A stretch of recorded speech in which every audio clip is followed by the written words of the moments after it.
Fala, galera boa do Integrado, tudo bom com vocês? Saudade aí de todos vocês, viu?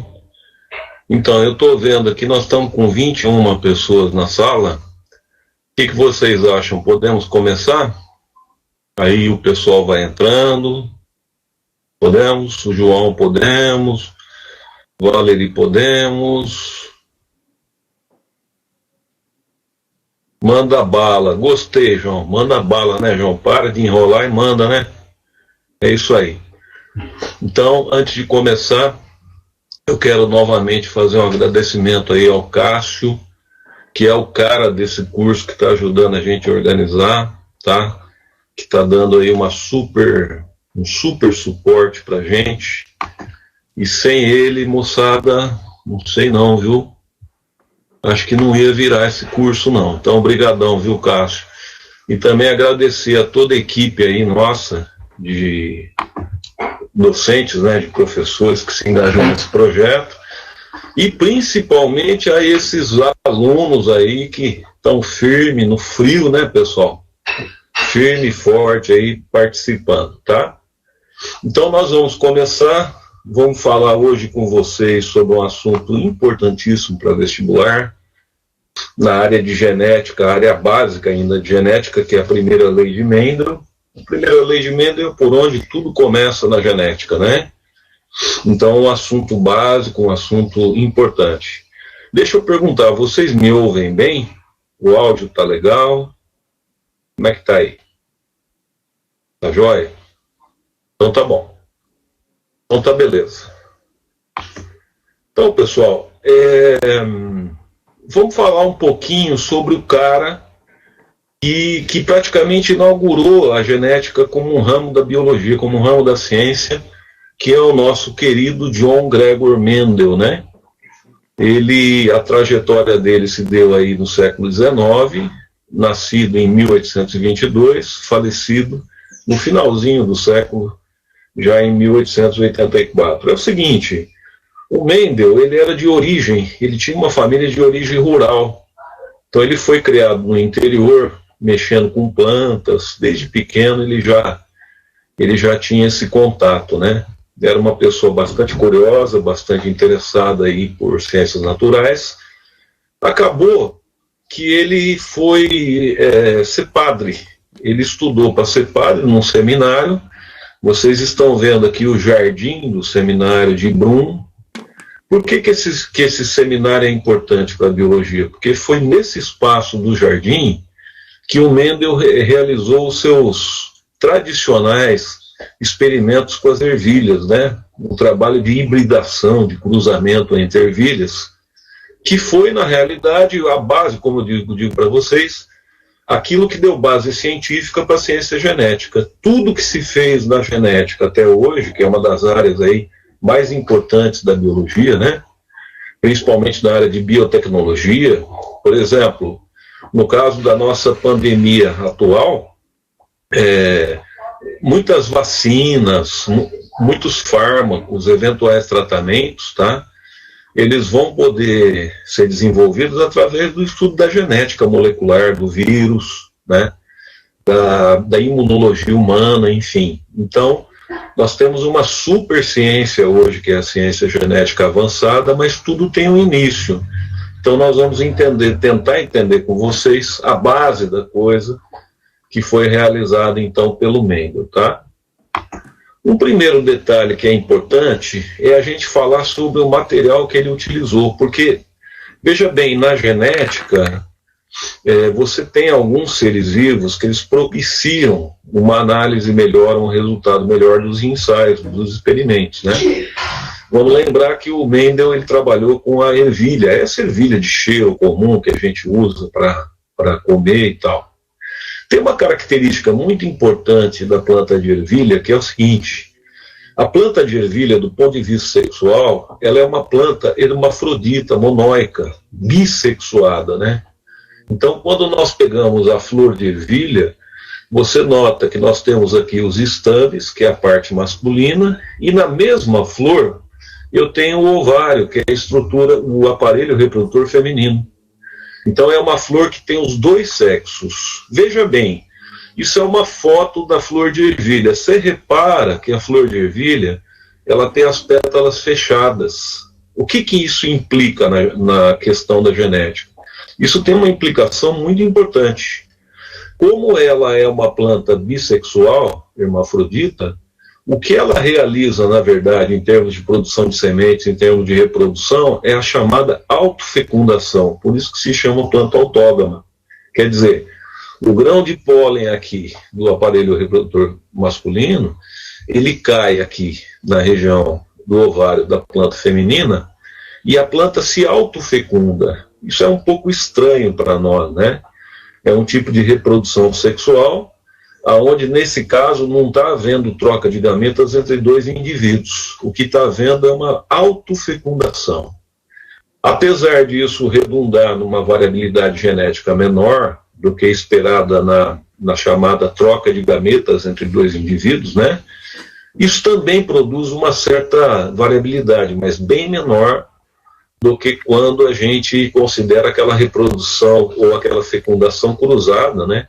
Que envolve gametas entre indivíduos diferentes. Então, veja bem, essa característica faz com que as características genéticas da ervilha sejam puras. Isso é muito importante. O que isso quer dizer? Isso quer dizer que aquelas características que ela traz, cor da semente, altura da planta, posição da flor, isso aí não sofreu cruzamento, tá?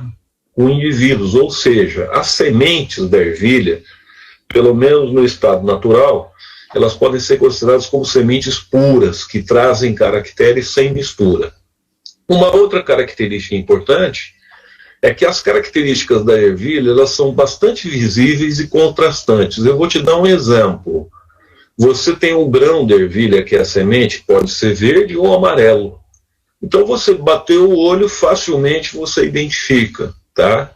Sendo que nós vamos ver que essa característica de cor, por exemplo, amarelo ou verde, isso é determinado geneticamente, através de genes específicos que existem na planta, né? Que vão determinar esse caráter ou essa característica genética. Um outro aspecto importante é que o ciclo vital da ervilha é curto. Se você plantar uma semente de ervilha hoje, pessoal, em 3 meses, essa planta está adulta e essa planta já está dando sementes. Isso, para pesquisa genética, é extremamente importante, porque o pesquisador precisa de dados rápidos do indivíduo para poder tirar suas conclusões, tá? Um outro detalhe muito importante é que você produz, a cada geração de ervilha, você produz um grande número de indivíduos. No caso nosso, um grande número, por exemplo, de sementes. Por que isso é importante? Porque, no caso da genética, a gente trabalha muito com probabilidade, tá certo? De um evento ocorrer. A genética é uma área que mistura um pouco biologia com matemática, e você sabe que todo evento de probabilidade, você tem que ter um universo amostral significativo, numericamente, tá? Então, se eu tenho um grande número de descendentes, eu posso ter conclusões estatísticas, probabilísticas, muito mais confiáveis, tá? Do que se eu tivesse 1, 2 indivíduos, entendeu? Então, isso acabou sendo bastante importante no resultado aí dos trabalhos. E, por último, a ervilha ela é uma planta meio praga. Você não precisa tomar muito cuidado, ela é de fácil cultivo, de fácil crescimento, tá? Então, uma planta que também favorece o pesquisador nesse aspecto. Bom, quais foram os caracteres estudados pelo Mendel nas ervilhas? Ele estudou 7 características da planta, imaginando que essas características eram determinadas por uma herança genética. Então, quais foram essas características? Vocês estão vendo aqui, ó. A primeira delas se refere ao comprimento da planta. Aqui é bem tranquilo. Você tem plantas altas, digamos assim, e plantas baixas. Nós sabemos que essa característica é determinada geneticamente, e o Mendel avaliou, através dos seus experimentos, tá? Como que era a regulação genética desse caractere, desse caráter. O segundo caráter é a forma das sementes. Veja que você tem grãozinho de ervilha lisinho, com casca lisa, e casca rugosa, cheio de rugosidades. O Mendel observou que isso também é uma característica determinada pelos genes, tá? Um terceiro caráter seria a própria cor da semente. Veja que você pode ter cor amarela, como eu já comentei, ou cor verde. Com relação à cor das flores, eu posso ter cor púrpuras, ou flores púrpuras, desculpe, ou flores brancas, tá?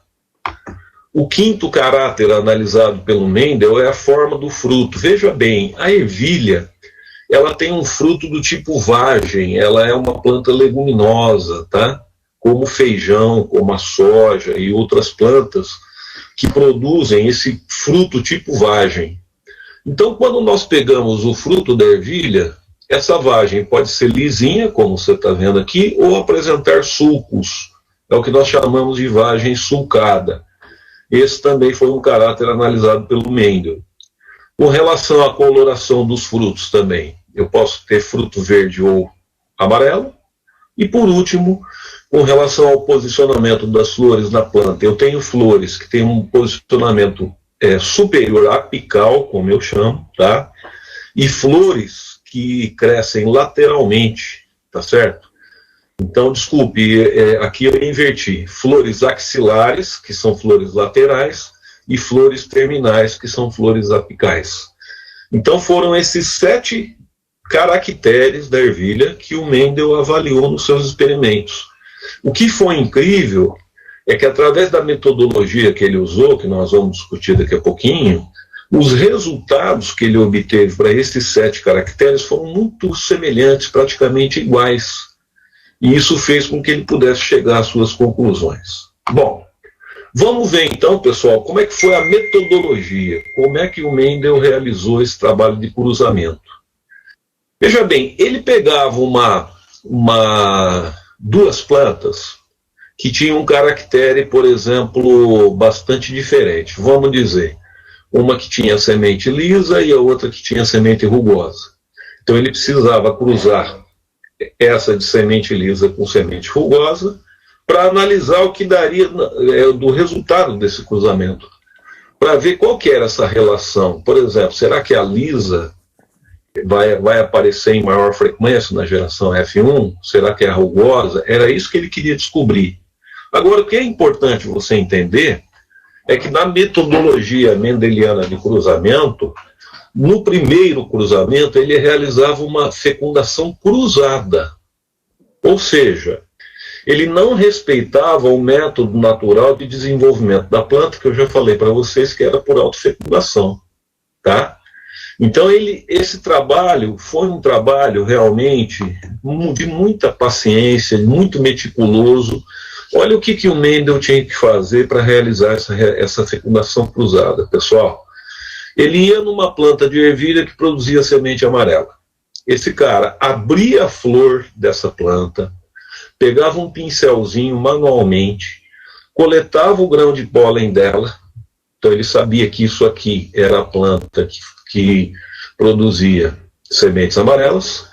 Manualmente ele ia até uma outra plantinha que produzia semente verde, abria a flor dela, pegava o pólen amarelo aqui desta planta, polinizava artificialmente essa flor, e para evitar qualquer tipo de autofecundação, ele ainda tinha que emascular, ou seja, extrair as anteras, o órgão sexual masculino, dessa planta receptora, dessa flor receptora. Então, por que o Mendel fazia isso? Exatamente porque ele sabia que essa característica era pura desta planta, e essa característica desta planta era pura, já que estavam vindo por autofecundação. Ele falava, bom, se eu cruzar essa com essa, vamos ver o que vai dar, tá? Depois ele simplesmente deixava com que essas sementes híbridas, né, misturadas a partir desse cruzamento, plantava essas sementes no chão, no solo mesmo, e fazia uma análise dos descendentes. Como nós dissemos, a ervilha demora 3 meses para crescer. Então, após a plantação dessas sementes híbridas, finalizando esse tempo, o cara fazia uma avaliação do resultado. Será que apareceu semente amarela? Será que apareceu semente verde? Será que foi uma mistura das duas? Em que proporção que isso apareceu, tá? Então isso era feito com relação à geração F1. No caso da geração F1, ele pegava essas sementes híbridas, tá? O resultado aqui do cruzamento de F1, né? Ele cruzava a semente amarela, como eu falei para vocês, manualmente com a semente verde. Mas olha que interessante, desse cruzamento, 100% todas as ervilhas nasciam amarelas.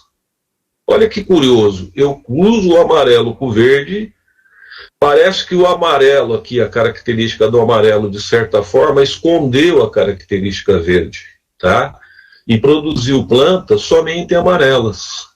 Então esse é o resultado que ele obteve no cruzamento F1. Uma característica cruzada com a outra surgia nos descendentes de F1 e escondia essa outra característica, tá?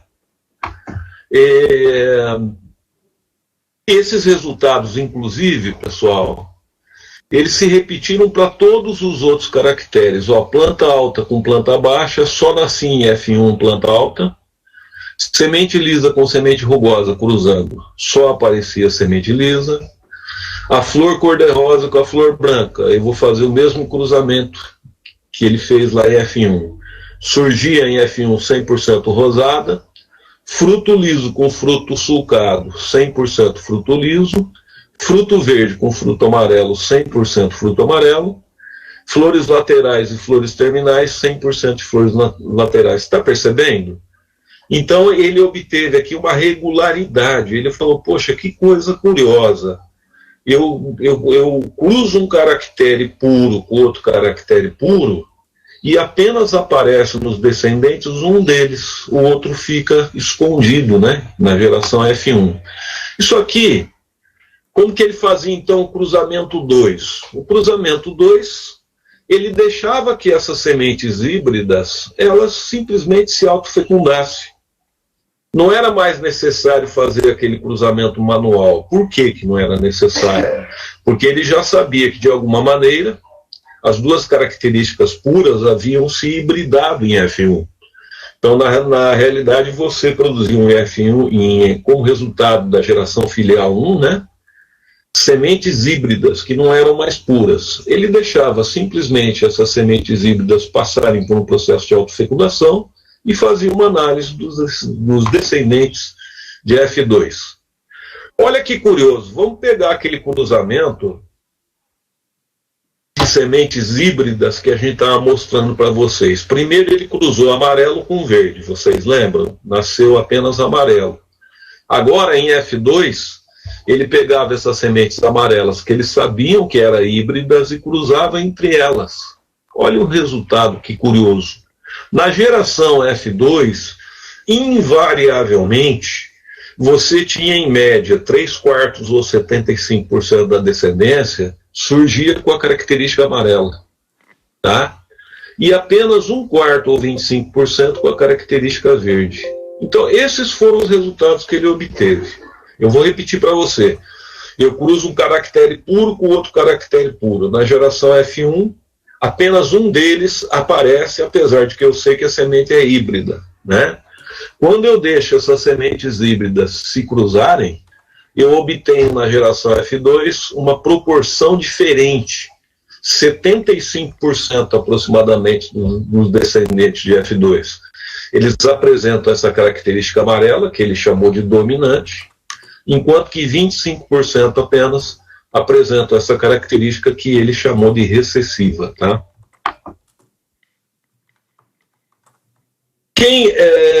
Isso aí também, isso é só um quadro para mostrar para vocês que esse cruzamento, eu estou falando de forma de semente, aquele lá que eu expliquei anteriormente. Mas veja que para os outros caracteres, isso também acontecia em F2, tá? Se você der uma olhadinha nessa tabela aqui, ó, por exemplo, cruzando planta alta com planta baixa. Resultado em F2, 3/4 aproximadamente, 75% eram de plantas altas, 25% de plantas baixas. Veja que isso também é uma regularidade, se repete com os outros caracteres. Ó, com esse, com esse, com esse, com esse, com esse. Então o Mendel começou a obter, de fato, regularidades matemáticas, né? Tem uma pergunta aqui da Giovana, ela pergunta o seguinte: professor, esse cruzamento das ervilhas amarelas e o resultado das ervilhas verdes e amarelas eram da mesma vagem ou em vagem diferentes? Veja bem, Giovana, você não teve aquelas ervilhinhas produzidas em F1, que foram o resultado do cruzamento da verde com a amarela? Surgiram sementes amarelas híbridas, tá? F1. O que ele fez? Ele cruzou amarelo com amarelo. Ele cruzou duas plantas híbridas. No final disso, ele via que ele obtinha 75% da característica híbrida, da característica dominante, para 25% da recessiva. Entendeu? Então não é exatamente da mesma vagem. Você está analisando plantas diferentes que foram resultado de cruzamento, entendeu? Então eu cruzo uma planta com outra, obtenho sementes, planto essas plantas, e a partir da avaliação que eu vou fazer dessas plantas, tá, eu te dou essa medida do caractere que eu estou analisando. Bom, acho que eu respondi a tua pergunta, beleza. Prosseguindo, para quem gosta de número, isso aqui é o número real que o Mendel obteve. Vocês veem que a proporção ainda é bom que nós estamos com o professor Cássio aqui, que é um grande matemático, né? Que pode nos ajudar aí. Olha só, Cássio e pessoal, veja que a proporção não é exatamente de 3:1, mas é aproximada, tá? Ó. Por isso que quando a gente trabalha com estatística, com probabilidade, você tem um resultado esperado. A genética é uma ciência que a gente trabalha com probabilidade dos cruzamentos. Veja que não é exatamente 3:1, mas é praticamente muito próximo a 3:1, em todos os cruzamentos. Então, poderíamos generalizar, dizendo que em F2, de fato, 3/4 será a característica dominante, 1/4 a característica recessiva, para todos os caracteres avaliados, tá? Eu fiz aqui um resuminho, então, só para a gente não se perder, porque são muitos cruzamentos. Isso daqui é o cruzamento 1 que o Mendel fez. Ele pegou uma planta, só para a gente relembrar, uma planta que produzia o grãozinho liso, cruzou com uma planta que produzia o grãozinho rugoso, eram plantas puras, lembra? Por fecundação cruzada. Em F1, todos os híbridos apresentavam a característica lisa, tá? Deixando as lisas híbridas se cruzar entre si, em F2 aparecia a proporção de 75% ou 3/4 para lisa, 25% ou 1/4 para rugosa. Então, só para a gente não perder a sequência disso daí. Agora, veja bem, tem uma coisa extremamente importante. O Mendel achou que ele deveria representar esses fatores através de algum símbolo. Primeira conclusão ou primeiro raciocínio que o Mendel fez, ele pensou assim: por exemplo, se a semente é amarela, essa planta recebeu do pai um fator para amarelo e recebeu da mãe um outro fator para amarelo. Então o Mendel partiu da seguinte hipótese: cada caractere genético, cada característica é determinada por dois fatores. Esses dois fatores hoje a gente chama de genes, tá? Essa é a grande sacada do Mendel. Ele pensou assim: cada característica que eu tenho são dois fatores que vão determinar, um que veio do pai e outro que veio da mãe, tá? Mas nós temos que adotar, pessoal, a gente adota uma metodologia para representar esses fatores. Poderiam ser representados por sinais, por letras. O que o Mendel propôs? Ele propôs o seguinte: que esses fatores seriam representados por letras. Que letra que é essa? É a primeira letra da característica recessiva. Então, essa ervilha rugosa, ela não é recessiva? A primeira letra da palavra rugosa é R. Então eu vou usar a letra R para representar os fatores, ok? Veja bem, no primeiro cruzamento, a ervilha lisa era pura, então ela tinha dois fatores iguais, porque não era uma semente misturada. Como ela é dominante, eu coloco o fator dominante, o gene dominante, com a letra maiúscula, represento, tá? Então essa ervilha lisa, ela seria errão, errão. O que isso quer dizer? Que ela traz 2 fatores para liso, tudo bem? Puro. E ela vai ser cruzada com uma planta errinho, errinho, que também é uma planta pura para esse caráter. Peraí, deixa eu ver, tem algumas outras questões? Deixa eu ver aqui para já responder, para não perder. O Daniel está perguntando o seguinte: professor, se na geração parental 2, ao invés de fazer a autofecundação, o Mendel tivesse feito fecundação cruzada, mudaria alguma coisa? Não, Daniel, não mudaria nada. Mas é assim, que seria um trabalho desnecessário. Porque se eu pegasse 2 plantas híbridas e fizesse fecundação cruzada, veja, se ela tem características misturadas, eu posso deixar fazer autofecundação e não tenho trabalho a mais, entende? Mas para responder sua proposta objetivamente, não mudaria nada, não. A pergunta do João Pedro. Nessa primeira fecundação manual, então, uma das ervilhas só tinha gene dominante e a outra só tinha recessivo? Perfeito, João, você já está nos adiantando aí, exatamente. Mas como o Mendel poderia ter escolhido essas plantas certinhas? Veja bem, João Pedro, o Mendel ele não sabia nada, tá? Ele fez um trabalho às cegas, como é o trabalho científico normalmente. Você não tem respostas, você busca respostas. Ele adotou uma metodologia extremamente feliz, tá? E a partir dos resultados ele lançou uma hipótese. Não é que ele escolheu as plantas certinhas, não. Ele escolheu 7 características. Ele poderia ter escolhido outras 20. Mas ele escolheu, como um cara bastante inteligente, ele escolheu característica, como eu disse no início, fácil de enxergar, fácil de selecionar e fácil de classificar, entende? Então não é que ele escolheu certinho, não. Ele escolheu ao acaso, eu diria mais para você, e foi um trabalho tão brilhante como é um trabalho científico, deve ser na realidade, porque você trabalha às cegas. Trabalho científico que você sabe o resultado não é trabalho científico, tá?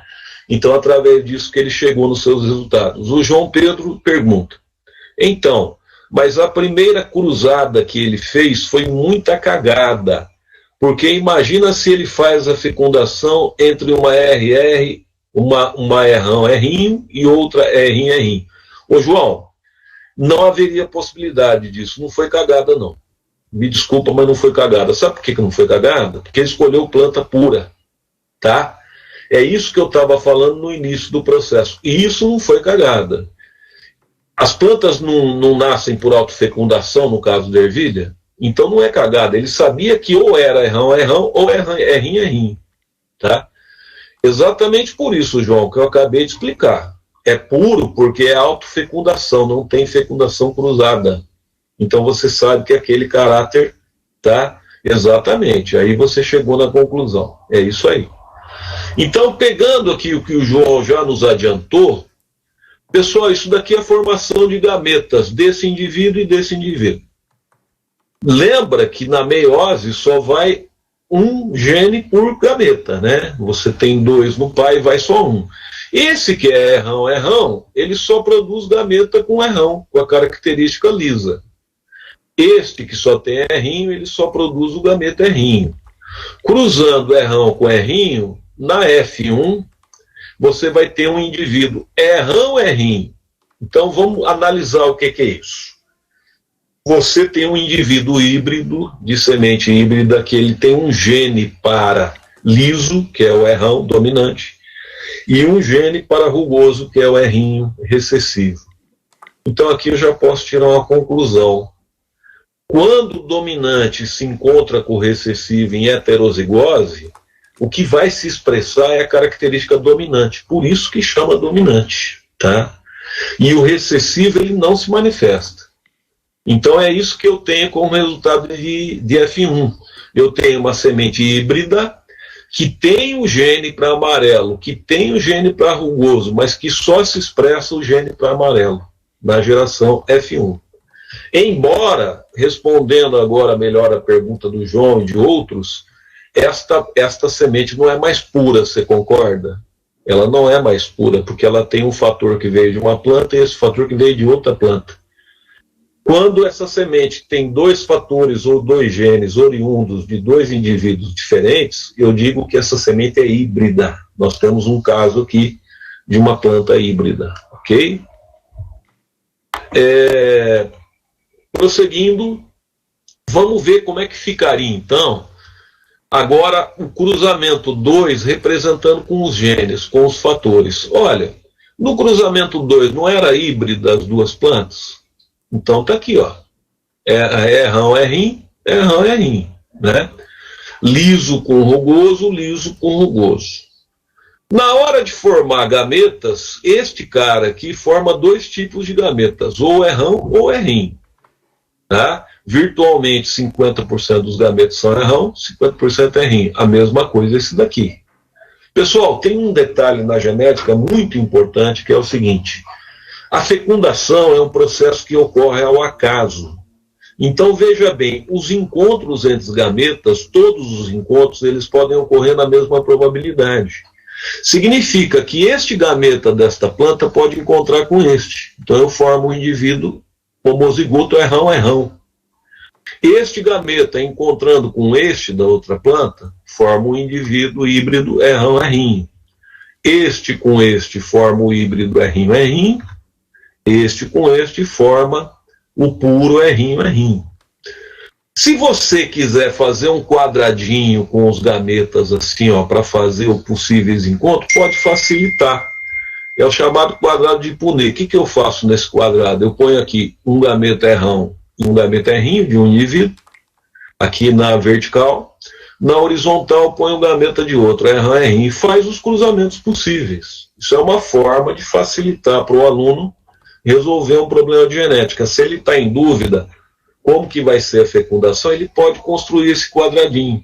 Esse quadradinho, ele facilita você ver qual vai ser o genótipo, né, a carga genética dos indivíduos produzidos em F2, tá? Bom, prosseguindo, vamos ver. Então, qual foi a hipótese de Mendel? Genial, incrível, uma coisa assim de gênio. O Mendel é gênio na biologia, tá? Ele chegou à conclusão do seguinte, através desses cruzamentos. Cada caráter, o que é o caráter? É uma característica genética qualquer, ela é determinada por um par de fatores. É isso que eu falei para vocês. Fator hoje que nós chamamos de genes. Um desses fatores vem do pai e o outro vem da mãe. Tá? E tais fatores não se misturam e passam intactos de geração a geração. É isso que nós vimos como resultado aí do cruzamento. Deixa eu ver, parece que tem mais pergunta aqui. Do Daniel, no caso da geração F1, tem uma planta é rão, é híbrida ou pura? Olha, normalmente nós chamamos essa planta é rão, quando os dois genes são iguais, você chama de puro, tá? Você pode chamar de puro. Quando os genes são diferentes, no caso do heterozigoto é rão, é rim, você chama de híbrido, porque híbrido significa mistura. Tudo bem, Daniel? Então o Mendel, ele primeiro tirou esta conclusão e depois ele chegou à seguinte conclusão. Isso foi genial. Olha, os fatores, quer dizer, os genes, separam-se na formação dos gametas. Assim, cada grão de pólen masculino e cada óvulo feminino levam aos descendentes apenas um fator herdado dos pais.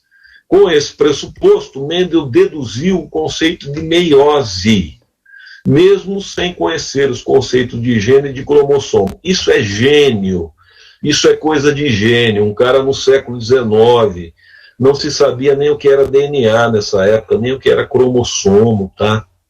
O cara, através de experimento com ervilha, como já foi falado aí, na cagada, desculpe o termo, o cara simplesmente antecipando-se ao tempo, isso que o gênio faz, o gênio está à frente do tempo dele, ele saca um processo de meiose, através de experimento com ervilha. Este foi o Mendel. Pra vocês terem uma ideia, a meiose só foi descoberta no início do século XX. O Mendel lançou essa teoria em 1865, tá? E, inclusive, é uma pena, porque essa teoria dele não foi reconhecida. Ele era um cara que não tinha muito brilho, assim, não tinha muito contato. Inclusive, ele morreu muito infeliz, porque a teoria dele não foi reconhecida enquanto ele era vivo. Gênio também, né? À frente do seu tempo. Na verdade, o Mendel só foi descoberta as leis de Mendel no início do século XX, tá? Onde, através das leis de Mendel, é que perceberam que havia a possibilidade de criar uma ciência na biologia chamada genética. Tá? Então, o reconhecimento que ele teve foi após a sua morte, infelizmente.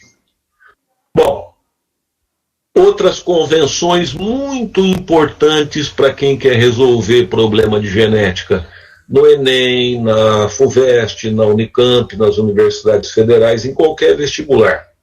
Vamos lá. Quando dois genes são iguais no genótipo, quer dizer, na sua carga genética, ou seja, quando a característica é pura, Daniel, respondendo aquilo que você perguntou, que tem dois genes iguais, dizemos que esse indivíduo é homozigoto. Então, o que é o homozigoto? O próprio nome está dizendo, homo é igual. Ele tem os dois genes iguais. Ou ele é rão para ervilha lisa, homozigoto, ou ele é errinho para ervilha rugosa. Tem os dois genes iguais, tá? Porém, nós vimos que tem a característica híbrida, que é misturada. Então, quando dois genes são diferentes no genótipo do indivíduo, ou seja, a característica é híbrida, misturada, dizemos que ele é heterozigoto. No caso do exemplo que nós estávamos usando, olha o heterozigoto como que é. Tem um gene para liso e tem um gene para rugoso, tá? Na mesma carga genética. Bem, chamamos de gene ou fator dominante aquele que se manifesta mesmo em dose simples. É o caso aqui, ó.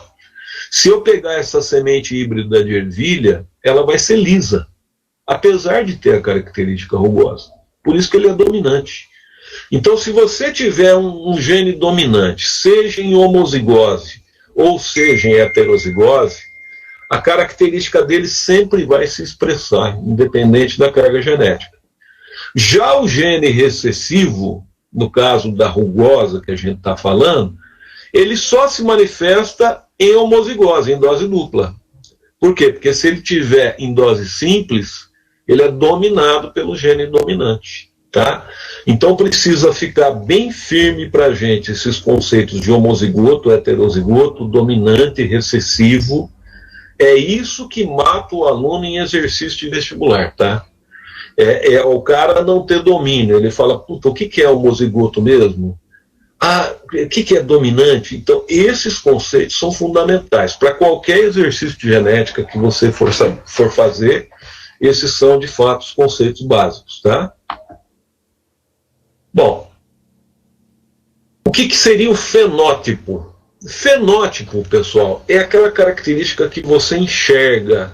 Por exemplo, quando eu olho para a semente de ervilha, ou ela é lisa ou ela é rugosa. Isso é o fenótipo, é aquilo que eu vejo. Como nós vimos, ou o grão é amarelo ou o grão é verde. Por exemplo, se eu olhar para a forma do teu cabelo, eu falo assim, o seu cabelo é crespo. Isso é o fenótipo, é aquilo que eu vejo, tá?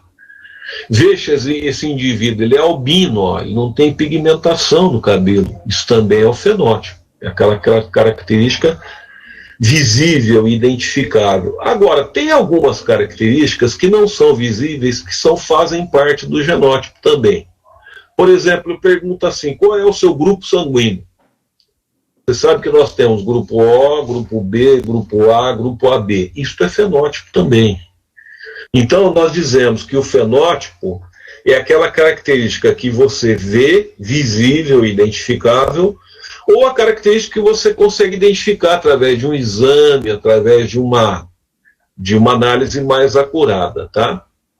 Por exemplo, lá nos nossos exercícios que nós fizemos, quando a gente vai falar de fenótipo, eu tenho que falar sobre se a semente é lisa ou é rugosa. Isso que é o fenótipo, certo? Eu tenho um exercício aqui que eu quero que vocês deem uma pensada agora É um exercício muito bom esse, porque pega vários conceitos para ver se vocês conseguiram entender um pouquinho essa noção no caso do gene dominante. Dá uma olhadinha aí, pessoal. Nesse exercício, dá uma lidinha. Vejam aí o que vocês acham.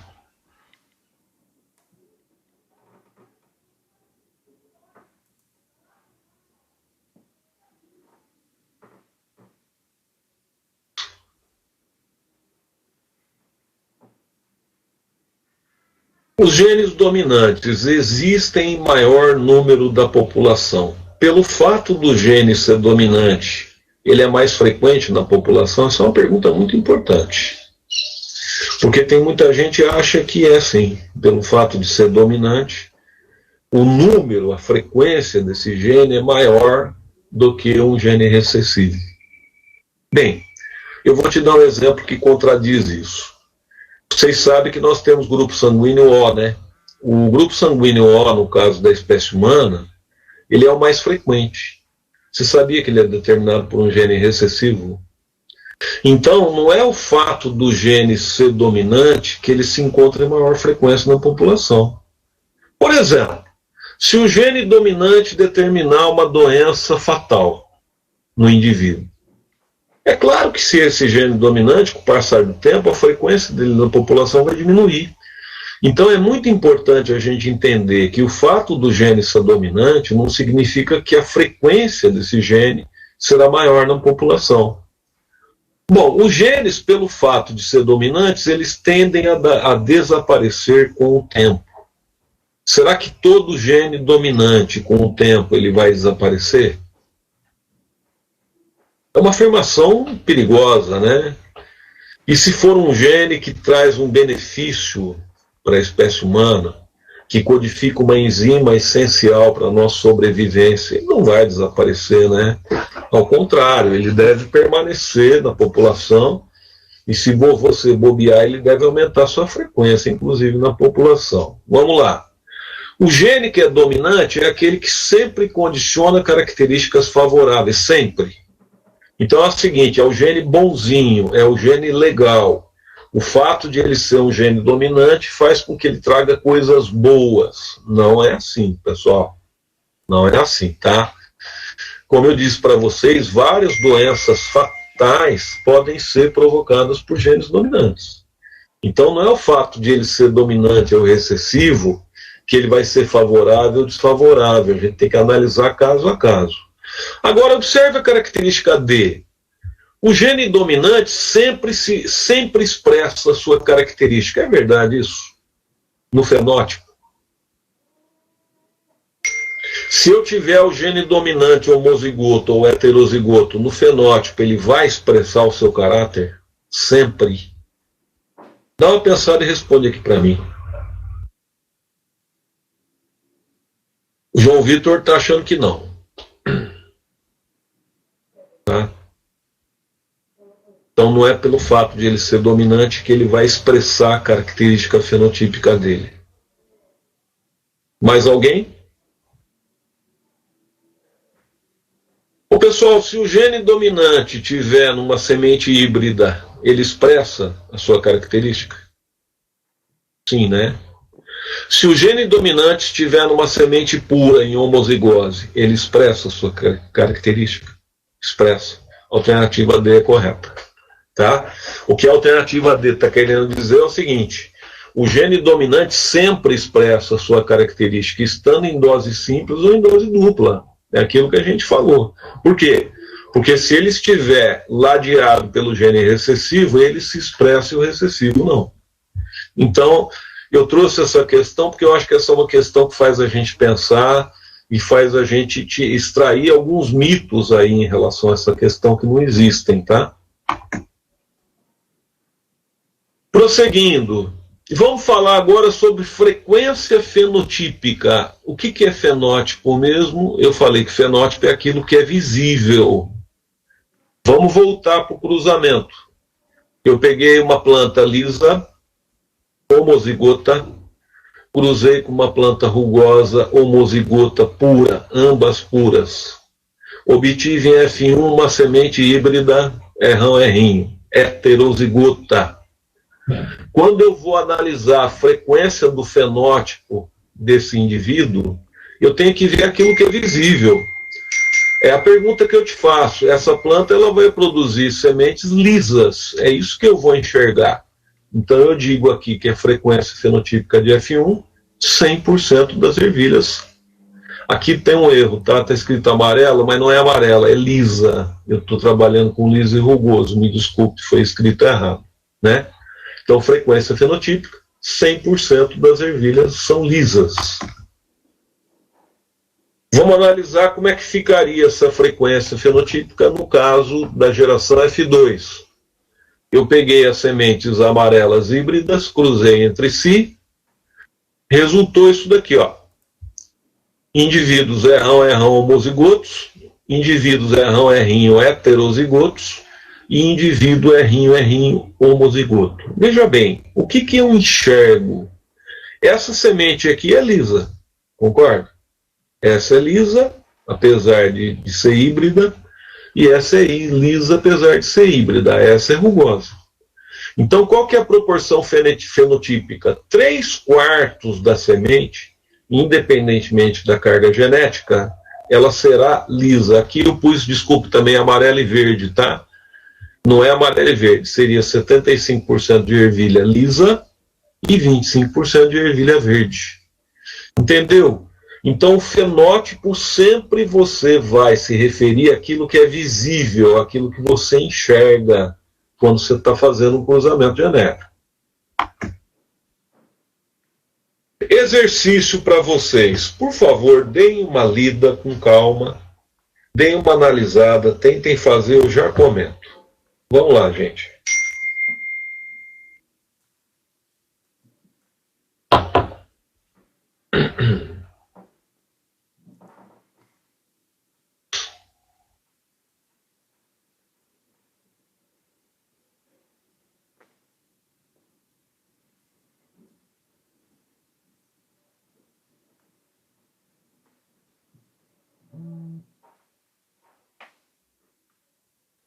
Uma dica que eu dou para vocês: o exercício de genética, você tem que pegar o enunciado e analisar o enunciado. Se você faz uma análise no enunciado, como eu vou mostrar daqui a pouco para vocês, fica assim muito mais fácil de você responder a questão. Então tenta ver bem direitinho o que o enunciado está falando e ver se vocês chegam na resposta aí.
Eu acho que uma questão importante para vocês tentarem resolver essa questão, se estiver difícil, é tentar analisar o seguinte: a característica cauda curta é dominante ou recessiva?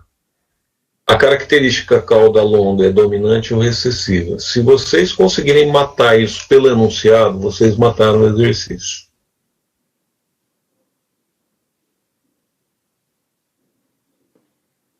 Tá difícil? Só me dá um retorno aí o seguinte: tá difícil, tá fácil, para eu poder me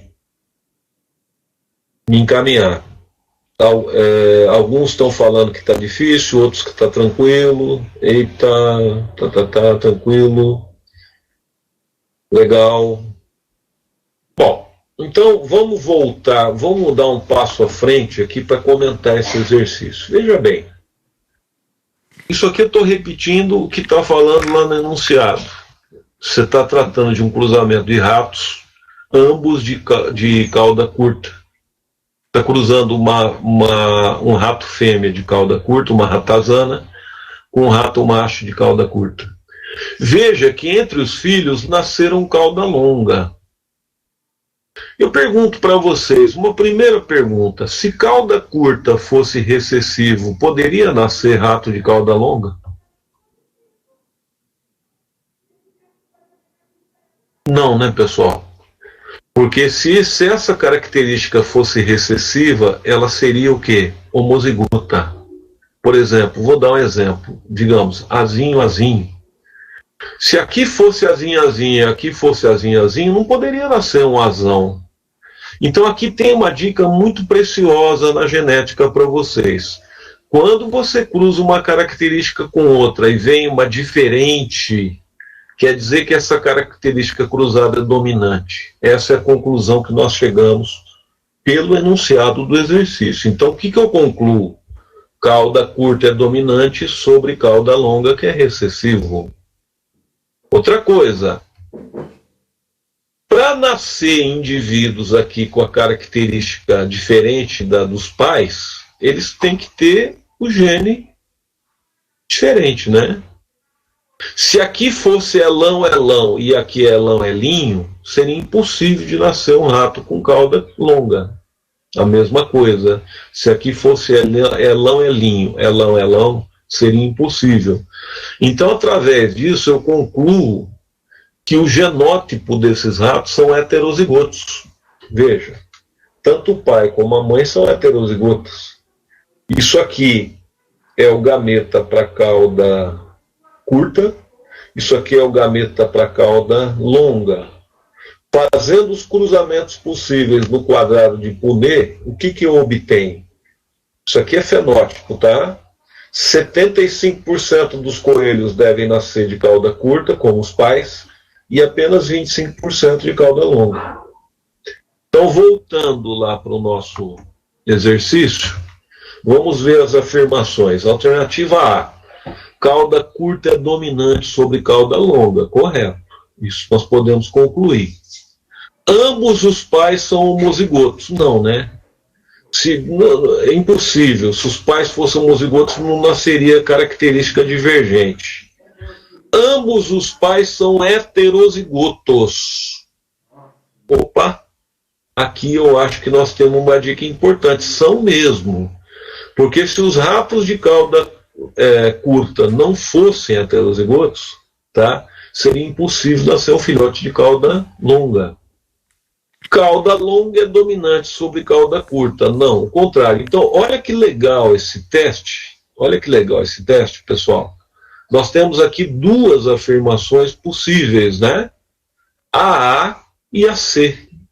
E, então, eu vou para a alternativa E. É um tipo de teste que pode causar confusão também na hora de você fazer a tua verificação, né? As suposições A e C são aceitáveis.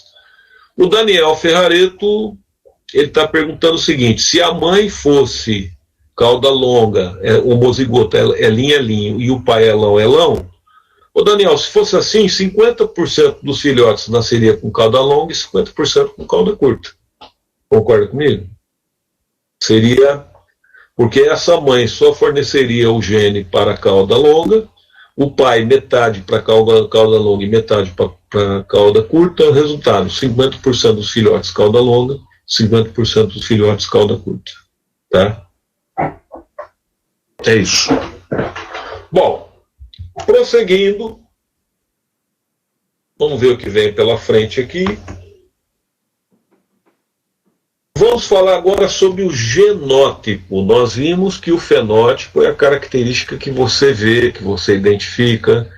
O que é o genótipo? O genótipo é simples, gente. Genótipo é a representação simbólica do gene. São essas letrinhas, tá? Que a gente usa. Então, por exemplo, ó, no caso da ervilha, lá do cruzamento entre ervilha lisa e ervilha rugosa, lembra que nós tínhamos 3 tipos de combinações no genótipo possíveis? Ou o cara é homozigoto para liso, errão, errão, ou ele é híbrido heterozigoto, errão, errinho, ou ele pode ser homozigoto recessivo, errinho, errinho. Veja que você tem 3 genótipos, ou seja, 3 combinações possíveis entre genes. Isso que é genótipo. Então, assim, muitos exercícios de genética, perdão, pessoal, eles vão pedir para vocês frequência fenotípica e frequência genotípica. Nós vamos fazer exercício, você vai ver que nem sempre a frequência do fenótipo equivale à frequência do genótipo, depende do exercício. Existe uma questão muito importante que eu vou aproveitar para discutir com vocês. Não é sobre genética, é uma questão sobre evolução. Aqui os conteúdos de biologia eles estão todos amarrados, né? Que diz o seguinte: o fenótipo ele é igual ao genótipo mais a influência ambiental. Essa frase diz o seguinte: aquilo que você enxerga no indivíduo, parte dela é determinada pela carga genética, mas essa carga genética sofre influências do ambiente. Ou seja, a genética não pode tudo, a genética não é super poderosa, tá? Apesar de eu ter genes na minha carga genética que definem características, essas características podem e são afetadas por influências ambientais. Então eu vou dar um exemplo para vocês. Vocês já ouviram falar daquela flor de hortênsia, aquela planta que chama hortênsia? Veja bem, essa planta hortênsia, em termos de genótipo, ele condiciona que ela tenha uma flor verde. Tudo bem? Então, se a genética pudesse tudo, se a genética fosse super poderosa, só haveria cores de hortênsia verdes, né, de flores verdes. Ocorre que a cor da flor é influenciada pelo pH do solo, tá? Por exemplo, se o solo que você planta uma hortênsia for um solo alcalino em termos de pH, a flor da planta vai ser cor-de-rosa, não vai ser verde, vai ser cor-de-rosa. Tá? Se você tiver um pH intermediário, você pode ter variações de flor roxa. Se você tiver um pH mais ácido, você pode ter flores azuis. Então veja que o genótipo que deveria identificar apenas uma cor de flor no indivíduo, ele é afetado por uma característica ambiental. Nesse caso aqui, pelo pH do solo. Um outro exemplo. Você tem 2 gêmeos univitelínicos. O que isso quer dizer? 2 clones. 2 indivíduos que são geneticamente idênticos, que vieram da fecundação do mesmo óvulo e do mesmo espermatozoide. Portanto, vieram do mesmo zigoto. Eu posso dizer que esses gêmeos univitelínicos, em termos de fenótipo, eles vão ser iguais a vida inteira? Veja, muitos gêmeos, é até difícil dizer assim, qual que é um e qual que é outro. Mas vamos supor o seguinte, que uma dessas meninas, tá? Ela vai ser criada na Suécia, que você tem um certo clima, uma geografia, uma cultura X. E essa menina vai ser criada numa ilha tropical, tomando sol, sendo criada por um grupo de pescadores, então submetida a uma série de exposições ambientais que a menina sueca não é submetida. É óbvio que com o tempo elas não vão ser iguais, elas vão ter diferenças em relação à cor da pele, talvez até em relação ao tamanho corporal devido à nutrição. Vão ser pessoas obviamente diferentes devido ao aspecto cultural. Então é o que eu estou falando para você, a genética não é super poderosa, a genética não pode tudo. A genética está submetida com toda certeza à influência ambiental, tá? Por isso que nós dizemos que o fenótipo ele resulta da inter-relação que você tem entre o genótipo, tá, e as influências ambientais. Bom, vamos falar sobre a frequência genotípica agora daqueles cruzamentos que eu fiz. Eu estou assim, voltando para sempre pegar o exemplo da semente lisa com a semente rugosa, tá? Então, geração F1, planta lisa homozigota, pura, cruzada com planta rugosa, homozigota pura. Vai resultar em F1 sementes híbridas, heterozigotas, errão, errinho. Qual é a frequência do genótipo? Eu só tenho um genótipo. Então eu digo que a frequência genotípica de F1 é 100% de indivíduos R1, tá? Só tem um tipo, vai ser 100%. Por outro lado, veja bem, quando eu pego o cruzamento de F2, observe que agora eu tenho 3 tipos de genótipos diferentes. Eu tenho aquele homozigoto R1, liso, o híbrido R1, e o homozigoto recessivo R1. Como é que eu represento a frequência disso? Veja, 25% dos indivíduos vai ter a sua carga genética R1, concorda? 1 em 4. 2 em 4, ou seja, 50% dos indivíduos vai ter a sua carga genética híbrida heterozigota R1.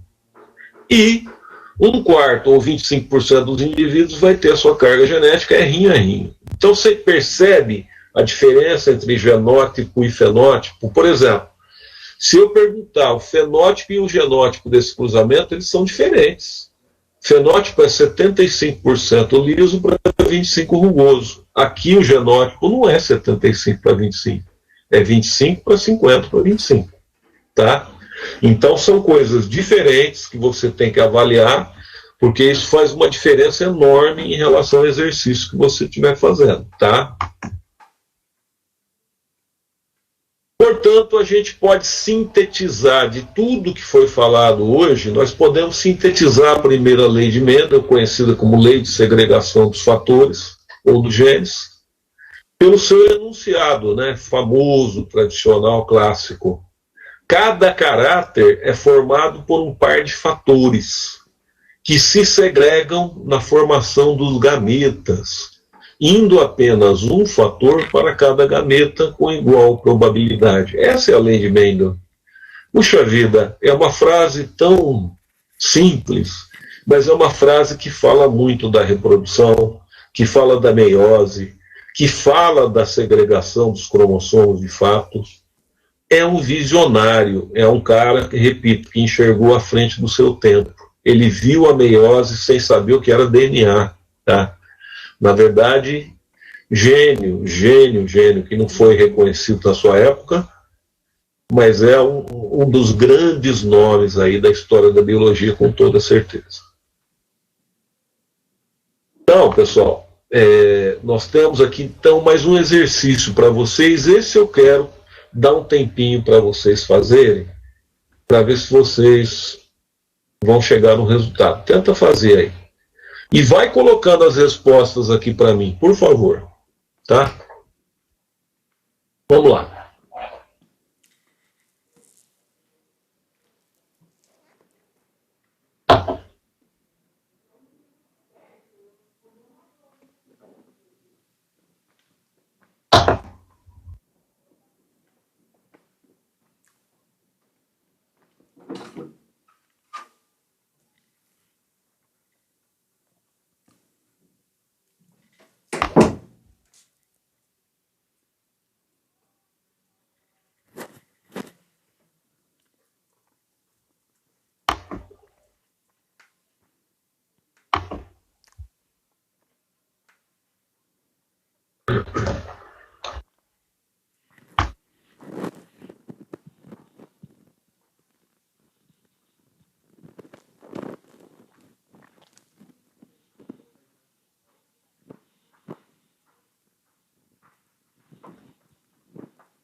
Já resolveu o que você vai fazer?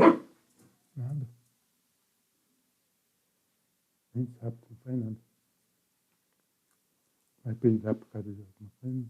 Cai Não, bom. o problema é que você quer fazer as coisas, você pega e faça. Faça você. Não vem falar comigo, não. Quer fazer as coisas, faça você. Vai.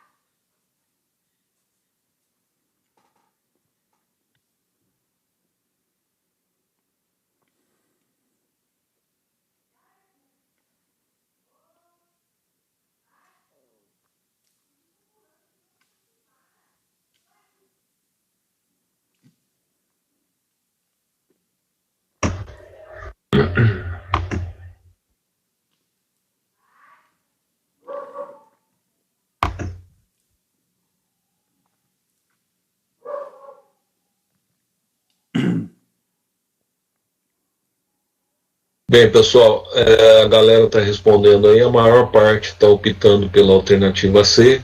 Esse exercício, quero que o pessoal tenha um pouquinho de paciência, mas eu acho interessante a gente comentar numa outra tela. É o que eu falo para você, você pegando os dados denunciados e colocando, organizando assim, fica mais fácil de resolver qualquer exercício de genética. Eu só escrevi o que ele falou lá. Ele pegou ervilha de semente rugosa e cruzou com ervilha de semente lisa. Tá? A outra informação é que a semente lisa era heterozigota, então isso daqui é rão é rim. É o exercício que está falando. Ó. Qual que é o genótipo da semente lisa heterozigota? Está aqui, é rão é rim. Concordam? A semente rugosa, por se tratar de uma característica recessiva, só pode ser homozigota. Bem? Na hora de eu formar gametas, esse aqui só forma o gameta errinho, esse aqui forma o gameta errão e o errinho. Vamos fazer o cruzamento? Esse gameta errinho com o errão forma o híbrido errão-errinho. Esse gametinho aqui com este forma o homozigoto errinho-errinho. Ou seja, em termos de fenótipo, 50% das ervilhas são lisas, 50% das ervilhas rugosas. Em termos de genótipo, 50% errão-errinho, 50% errão-errinho. Voltando para o exercício. Ele mistura, né? Esse exercício é um exercício que mistura genótipo com fenótipo. Então, de fato, a resposta correta, olha aqui, ó, está misturado aqui o genótipo com o fenótipo, né? 50% tem o genótipo errão-errinho e o fenótipo lisa. 50% tem o genótipo errinho-errinho, recessivo, rugosa. Alternativa C. Ficou claro? Vocês entenderam a resolução do exercício? Para quem não chegou na resposta? Tudo bem?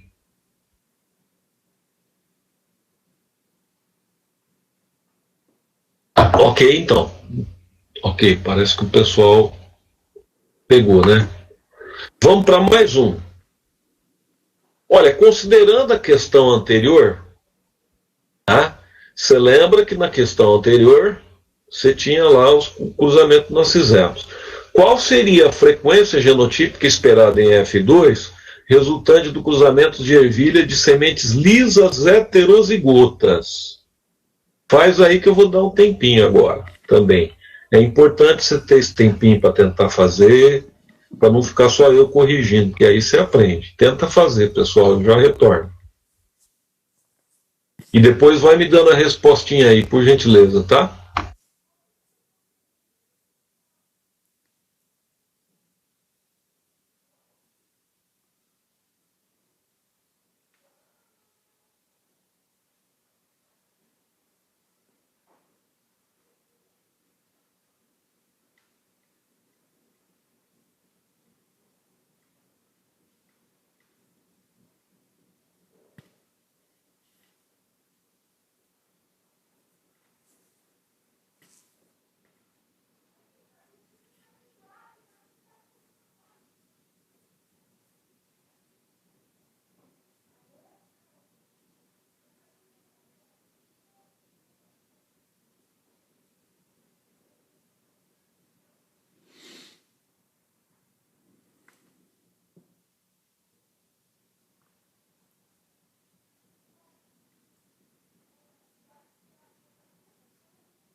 Então, pessoal, os que responderam, todos responderam a alternativa E. Vamos também tentar comentar esse exercício, que eu acho que vale a pena, tá?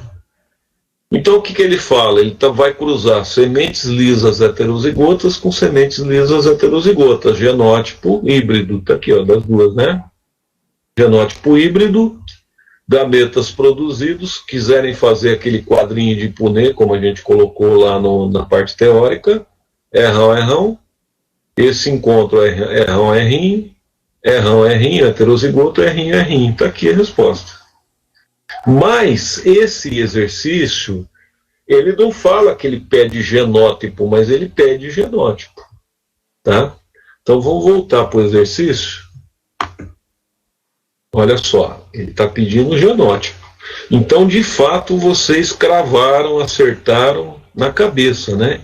25% de genótipo homozigoto dominante, 50% de genótipo heterozigoto, 25% de genótipo homozigoto. Olha, vocês são feras. Você vê que mesmo a distância aí, a gente fazendo esse trabalho, vocês chegaram na resposta sensacional, tá? Mais um exercício, pessoal. Dá uma pensadinha. Eu vou esperar, sem pressa. A gente já resolve, já. E vai, por gentileza, me dando a resposta aí.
Bem, a galera em peso também indicando aí a alternativa C, né?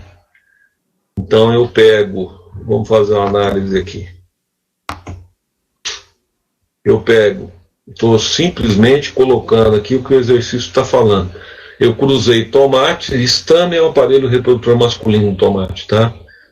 Tomates de estames vermelhos com tomates de estames amarelos. 100% da descendência desse cruzamento deu amarelo, né? O que eu posso concluir? Eu posso concluir com certeza de que o estame vermelho é dominante, né? Ele não deixa o estame amarelo se expressar, tá? Conclusão, estame vermelho é dominante, homozigoto azão, porque se ele fosse heterozigoto, aqui poderia surgir frutos amarelos, né? Desculpe, estames amarelos. Então eu ainda posso concluir que ele é homozigoto. E os estames amarelos é recessivo, característica homozigoto recessivo. Portanto, com certeza vocês atingiram a resposta, característica dominante na cabeça, pessoal. Parabéns. Vamos lá. No F2 do problema anterior, né, devemos esperar Que proporção? Vamos ver se vocês botam essa agora.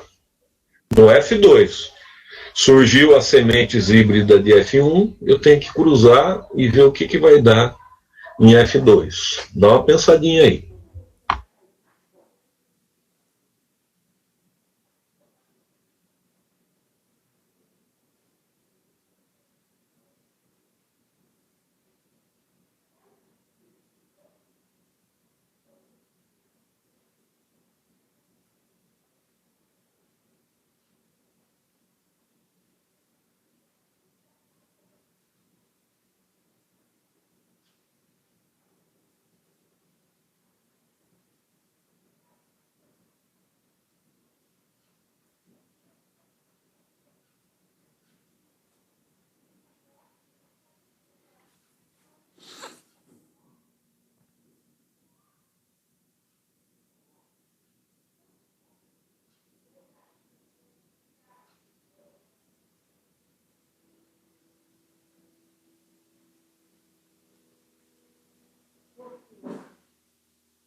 Oi, pessoal. Então, todo mundo quase B.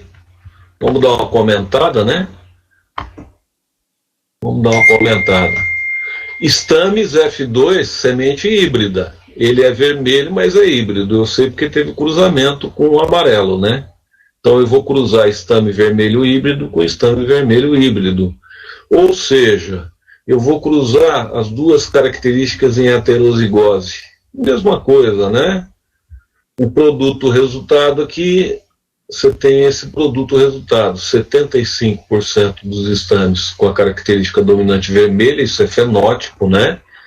E apenas 25% dos estames com a característica amarela, tá? Então, mais uma vez, vocês atingiram com certeza a resposta, excepcional, excelente, muito bom. Olha, pessoal, a minha proposta de aula para hoje é isso. Genética é um assunto que, assim, a gente precisa de muitas aulas, sabe? Para aprofundar, assim, algumas heranças, outros tipos de heranças, né? O que eu comentei com vocês hoje é a base. A gente, refazendo esse curso aí para o segundo semestre, porque me parece que essa é a última semana de aula, a gente pode pensar em aprofundar outras heranças, né? Trabalhar com outros assuntos, mas eu acho assim, foi uma aula bem básica, tá?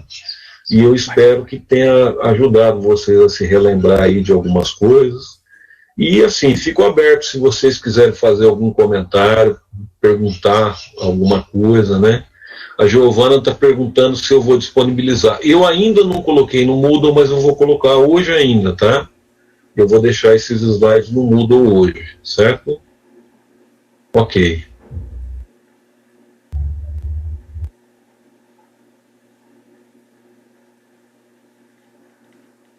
Então, vocês têm mais alguma observação, alguma dúvida? A gente pode ir encerrando. O que vocês acham?